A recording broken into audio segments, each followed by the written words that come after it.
Welcome viewers, this is part 3 on the subject. Islam covertly uses vulnerable female politician to covertly micro-incrementally start Muslim party in Australia. Payman throws colleagues and Australian politics under the bus. Andrew Bolt says... But first, Muslim Senator Fatima Payman. Today quit Labor, the party that got her elected, and she'll now sit as an independent for now. And Australian politics just got more dangerous. And Senator Pauline Hanson 2 days By ago. any reasonable measure, Hizb ut-Tahrir is an extremist terrorist organisation with goals completely out of step with Australian values. The best example of this was the infamous video which came to light in April 2017 depicting members of this group endorsing husbands beating their wives into obedience and submission. That's more than a simple cultural difference. It's an endorsement of a violent act illegal in any Australian jurisdiction.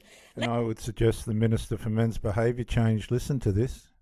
Let's hope it doesn't become compulsory if they ever get control of our parliaments. There are now 813 Muslims in Australia, 3.2% of the population. But I must add, in no way am I saying law-abiding people of the Muslim faith are terrorists or associated with Hizb ut-Tahrir. But Hizb ut-Tahrir have gone much further in recent times. They have celebrated the murder of more than 1,000 Israelis on the 7th of October last year. They promote the genocide of Israelis and Jewish people across the world. And their own people. Just let me say, and their own people. Weakness of this Labor government, they are inciting gullible and ignorant university students to celebrate murder and genocide as well. This mob calls for the establishment of a global caliphate ruled by Sharia law, once again completely incompatible with Australian values and our constitution. Go and ask Britain how it's working for them. Muslim countries 100%. like Indonesia, Turkey, Bangladesh, Pakistan and Kazakhstan have banned it, and have most Arab nations. Even they can see the danger this group represents. Why is Australia so blind to the threat posed by this mob and others that promote political Islam? Last month, a story in The Age revealed the Australian Taxation Office had given charity status to an organisation led by a Hizb ut-Tahrir member. Have we given tax breaks for terrorism funding?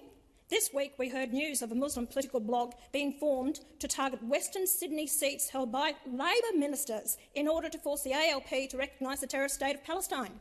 They've announced candidates. No doubt they will leverage the high number of Muslims living in those electorates. In fact, 2 of those electorates, Blackson and Watson, I mentioned in a previous speech in 2017 for the high Muslim populations. I said Labor's dependence on the Muslim vote was frightening, and as we can see, Labor today is hopelessly compromised on an issue that Australia can do absolutely nothing to change: the conflict between Israel and the terrorists seeking to destroy it.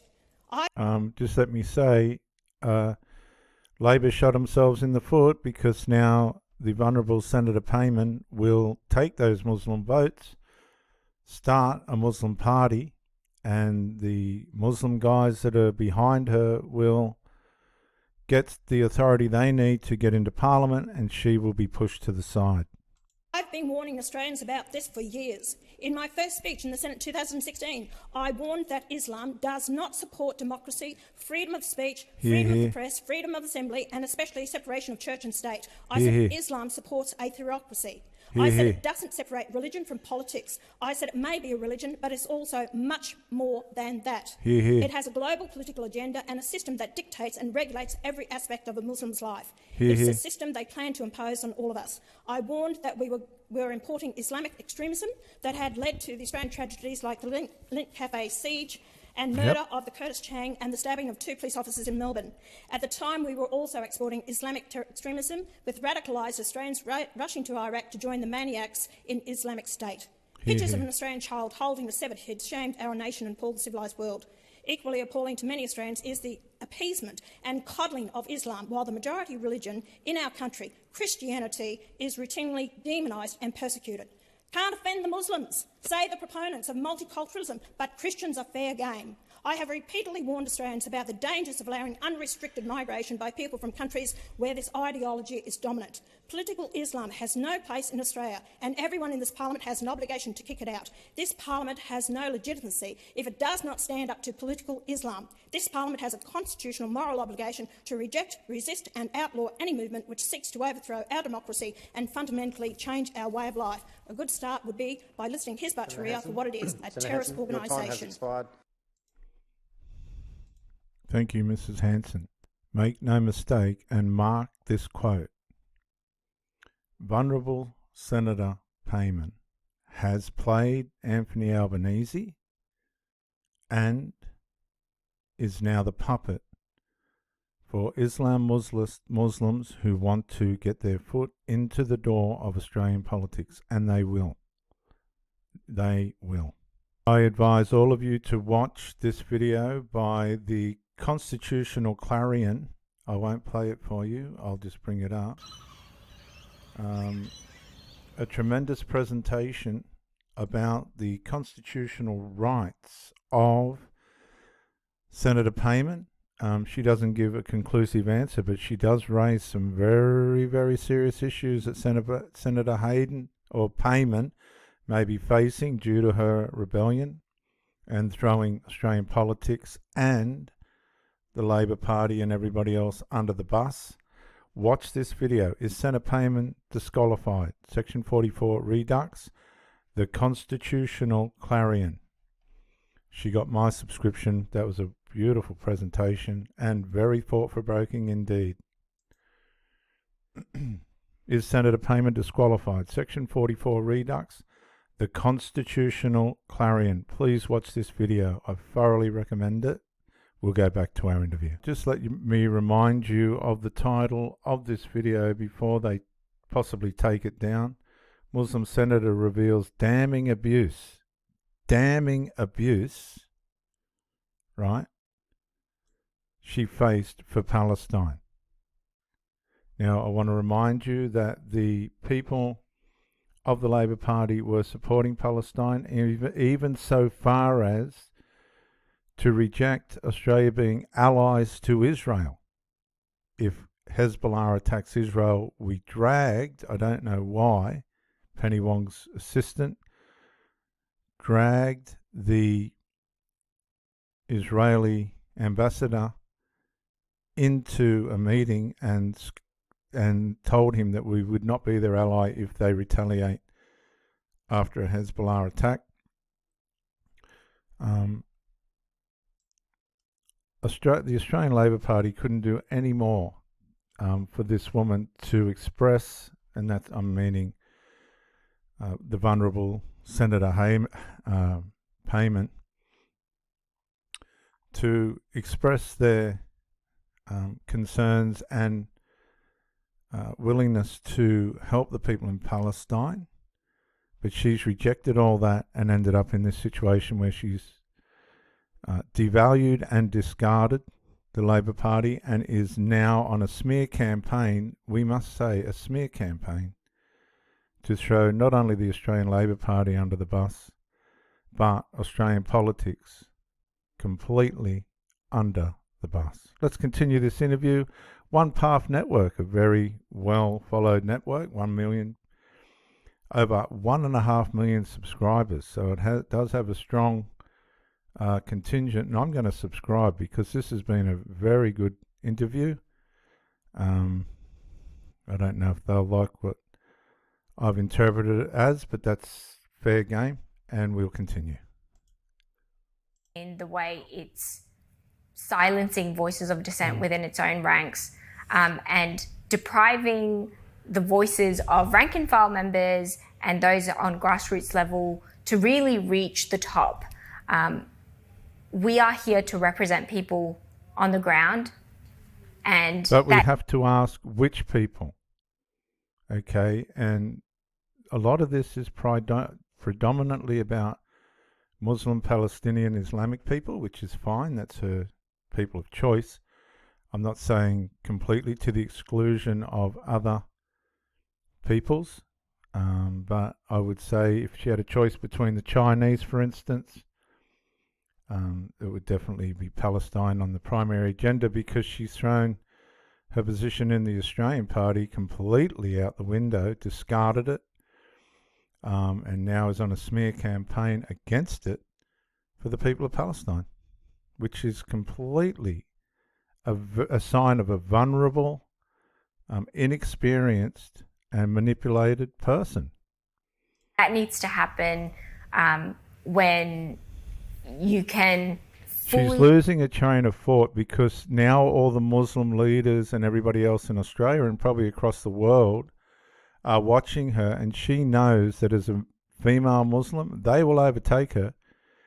If they get the opportunity and she puts them in a position where they can overtake her, they'll use the penetration that she's made into Australian politics. They'll use her as a puppet, which is probably going to be a way in which she'll be paid back for playing Anthony Albanese, and they'll take over whatever vision she has because that's what they want. This woman's been the perfect patsy, and it's going to plan so far. But as I said before, do watch, just let me see. Do watch this video, Is Senator Payman Disqualified? Section 44 Redux, by the Constitutional Clarion. It is a terrific read, a terrific listen, very well presented. I don't think these people in governing, but also in the way it's silencing voices of dissent within its own ranks. And I was going to say, I just don't think these Muslim people realise that we will push back. And I hope Anthony Albanese and the Labor Party push back on this woman, because they're accusing her of damning abuse. And I don't think chastisement and discipline is that if somebody crosses the floor against their own party. You can't turn that into damning abuse. She's a very young politician. She's very vulnerable. And now she's in the hands of her people. And this is going to be a watch this space situation. Depriving the voices of rank and file members and those on grassroots level to really reach the top. We are here to represent people on the ground, and that needs to happen. But what she's saying is that the Australian politics isn't doing that. Look, politicians are never going to get it right, but they really are going to try their best with what they've got to get it right. The vulnerable Senator Payman is, not the honourable, but the vulnerable Senator Payman is throwing these people and our Australian political parties completely under the bus, and she has a better plan. This is an historical shift in Australian politics. Don't worry about that, because Anthony Albanese, the Prime Minister, in his pursuit to possibly secure Muslim votes, has now lost them all. This woman will have a stronger following than ever because she'll be regarded as a martyr, and the Muslim people will rise to meet her at this point, but they'll also overtake her because that's just how it works. When you can fully represent people without perhaps strings attached or having restrictions and boundaries by your party. Okay. Now watch this. Watch this. You've got the interviewer in the background agreeing with her, but if she thinks strings attached and all this is what the Labor Party was doing to her, you wait till the Muslim Party starts. She won't have strings attached. She'll be in a straitjacket. They'll put her in a straitjacket to get what they want. Then let's see what she's going to say about that. This is predictable. It's completely and utterly predictable. It's not going to happen overnight, but it is going to happen. This woman's played Anthony Albanese, the Labor Party, and all her colleagues. Now she's thrown them under the bus, and she's glorifying herself as someone that's going to get the Muslims where they need to be, and Palestine and all this, nothing to do with Australia. And they will get themselves through her into a position where they can, the male figures behind her can come into Australian politics, and they will throw her under the bus. Okay, so speaking of this, there is a collective feeling of disappointment within the Muslim community. I mean, even that of betrayal towards the Labor Party specifically.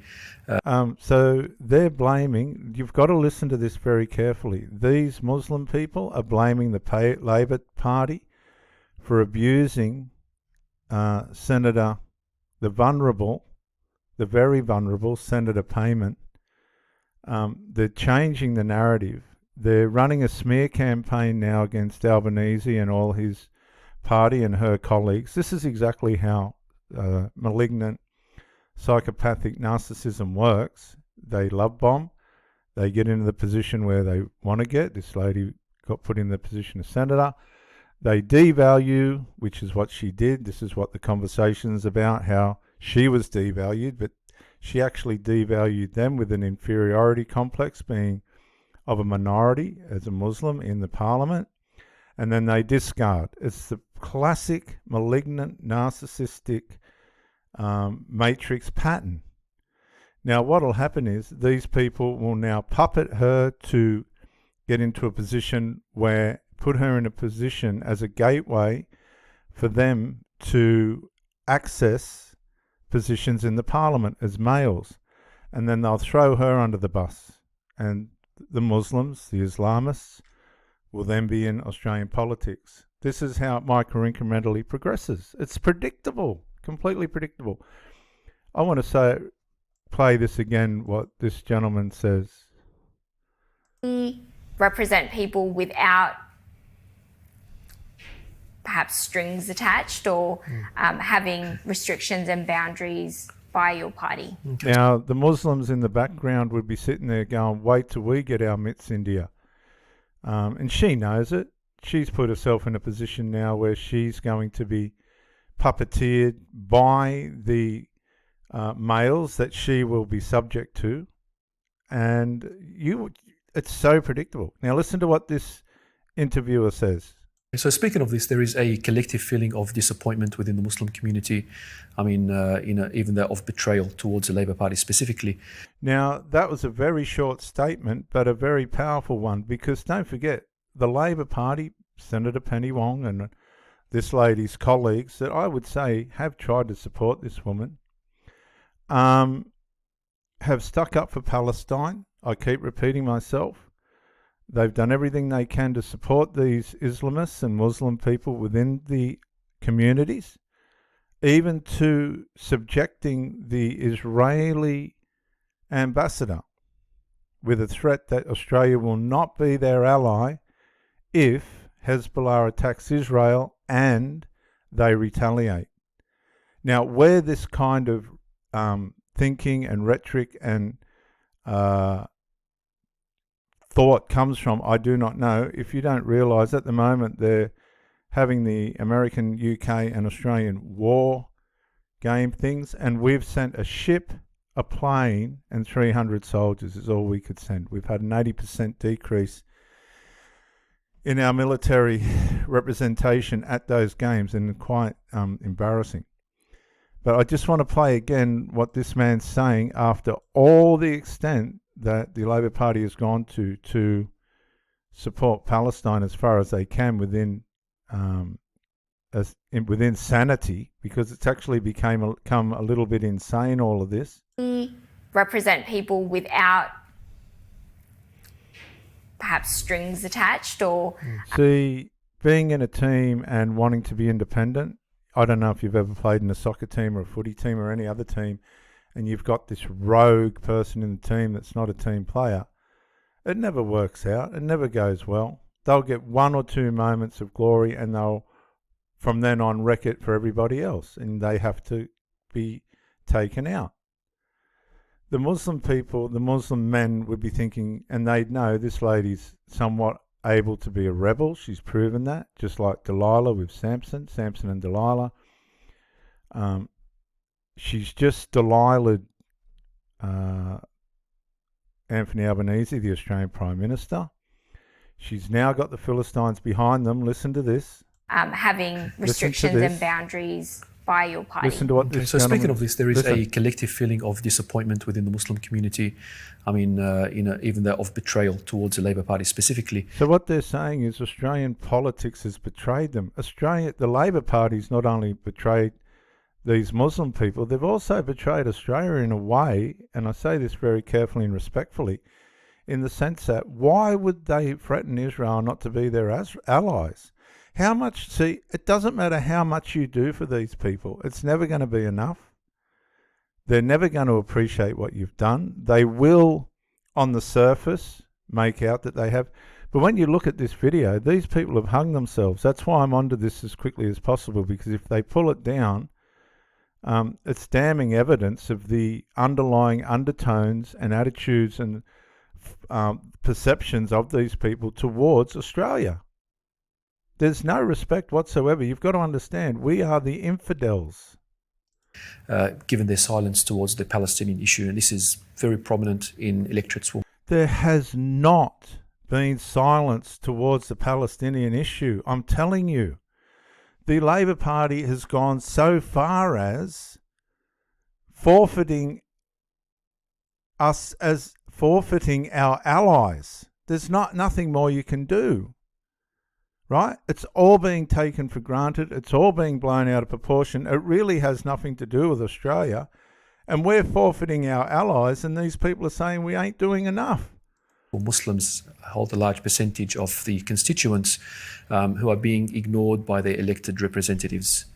What is stopping... Okay, so there's a rebellion going on against its constituents in these areas. You constituents, you politicians, you better take close note of this. You've got a whole underlying rebellion, covert rebellion working against you in your areas, in these Muslim areas, that now this puppet who's played Albanese and now is going to be played by it. See how micro-incrementally ripples along. This agenda's working for these guys in the background. This is all covert. He has just thrown his own people under the bus by giving us the intelligence that we need to understand the attitudes of these people underlying the surface. Listen. Betrayal towards the Labor Party specifically, given their silence towards the Palestinian issue. And this is... Has the Labor Party been silent? My goodness, no. There's nothing more they can do to... this is just so contradictory to the reality. And this is the problem that you have with these people, because they don't see... they've got these delusions that go on in their minds that work against everything that's positive. Is very prominent in electorates where Muslims hold a large percentage of the constituents who are being ignored by their elected representatives. Well, I ask these elected representatives, are these Muslims being ignored? Or is this guy just making up stories? Because why would they be getting ignored? I can't see any reason why they would.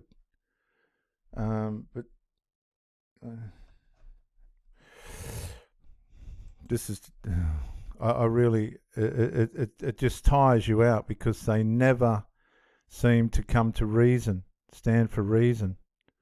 As I said before, if the Chinese, millions of Chinese hit our beaches, and they're only a phone call away, let's face it, most of us can't even use chopsticks.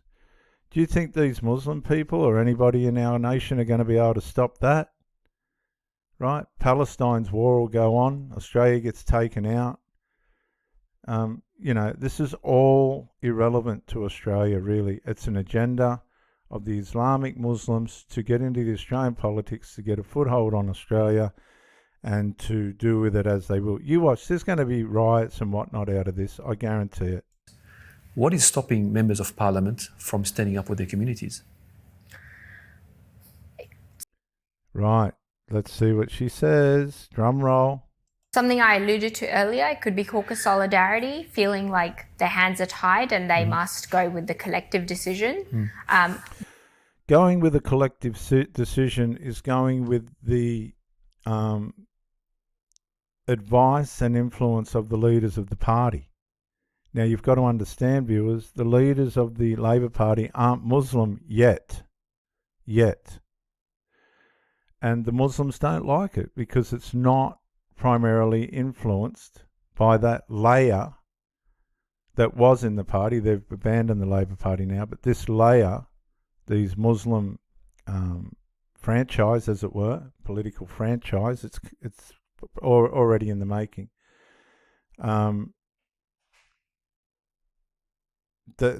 The idealisms of the Labor Party didn't suit them. It's a very simple narrative, isn't it, really, when you look at it? But I do concur. There has been many communities out there who've reached out to me, not just within the Muslim community, but many others who have... No, I would say it's primarily the Muslim community. Western Australia, the Australians in Western Australia are very conservative and committed to Australian ways.